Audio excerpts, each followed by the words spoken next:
Hello friends, আসসালামু আলাইকুম। আমার চ্যানেলে নতুন একটি রেসিপি দেখার আমন্ত্রণ জানিয়ে শুরু করছি আজকের রেসিপি। আজকে আমি চিকেন বান তৈরি করে দেখাবো। খুব সহজভাবে এই রেসিপিটা শেয়ার করেছি আপনারা যারা একেবারে নতুন রাঁধুনি, কোনোদিনও বান তৈরি করেননি, তারাও কিন্তু এই চিকেন বানটা খুব সহজে তৈরি করতে পারবেন। প্রথমে আমি একটা বোলে নিয়ে নিচ্ছি ময়দা। আপনারা চাইলে কিন্তু আটাটাও ব্যবহার করতে পারেন, তবে ময়দা দিলে বেশি ভালো হয়। এখানে আমি 3 কাপ ময়দা নিয়েছি আর এর সাথে দিচ্ছি 1.5 চা চামচ ইস্ট, পরিমাণ মতো লবণ আর 3 টেবিল চামচ পরিমাণে দিয়েছি গুঁড়ো দুধ। এখন দিয়ে দিচ্ছি চিনি। চিনিটা আপনারা যতটুকু মিষ্টি খেতে চান ততটুকু দিয়ে দেবেন।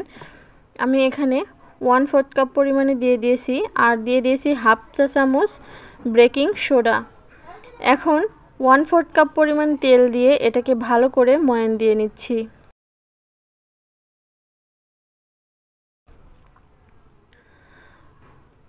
এটাকে ভালো করে ময়ান দিয়ে মিশিয়ে নিতে হবে। আর মেশানোটা হয়ে গেলে আমি অল্প অল্প গরম জাল করা দুধ দিয়ে এটাকে মেখে নেব।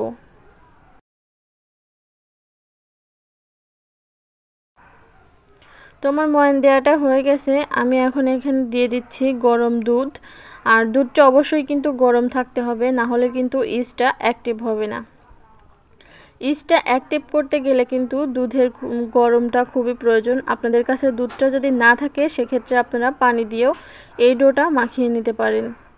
আর এই ডোটা একটু সফট করেই মাখাতে হবে, একদম শক্ত করা যাবে না। শক্ত করলে কিন্তু রুটিটা ভালো ফ্লাফি হবে না।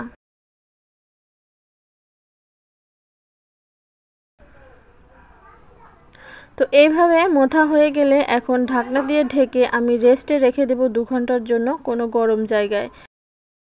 এদিকে আমি 500 গ্রাম মুরগির বুকের মাংস ছোট ছোট করে কেটে নিয়েছি আর তাতে দিয়ে দিচ্ছি এলাচ বাটা, জিরে বাটা, তারপরে দিলাম ধনিয়া বাটা, ধনিয়া গুঁড়ো আর গোলমরিচের গুঁড়ো, শুকনো মরিচের গুঁড়ো, হলুদ গুঁড়ো, দিয়ে দিচ্ছি স্বাদ মতো রসুন বাটা আর আদা বাটা, তারপরে দিয়ে দিছি লবণ।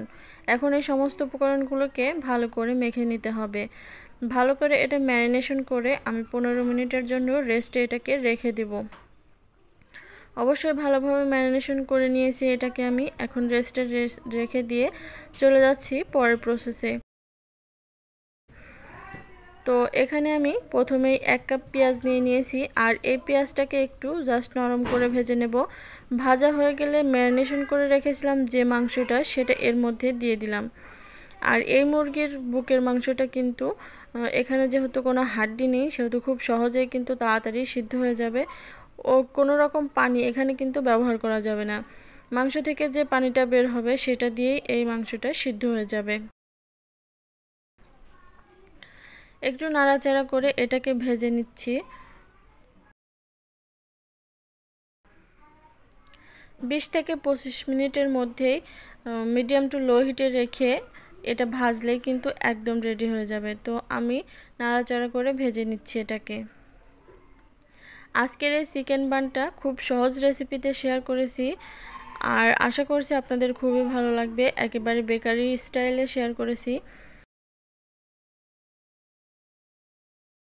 তো এরকম পর্যায়ে যখন চলে এসেছে তখনই দেখতে পারছেন এতে কিন্তু আর কোনো রকম পানি নেই।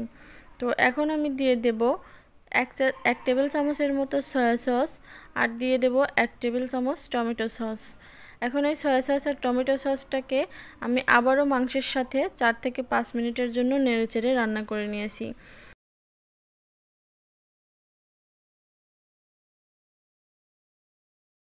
ফিরে আসছি 2 ঘন্টা পরে।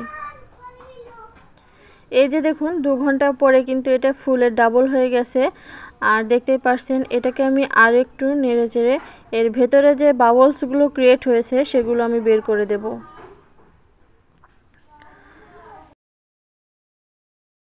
2 থেকে 3 মিনিটের জন্য আবারও এই ডোটাকে আমি মথে নিয়েছি। এখন ডো থেকে একটু ডো নিয়ে এভাবে আমি হাত দিয়ে ঘুরিয়ে ঘুরিয়ে বড় করে নিচ্ছি।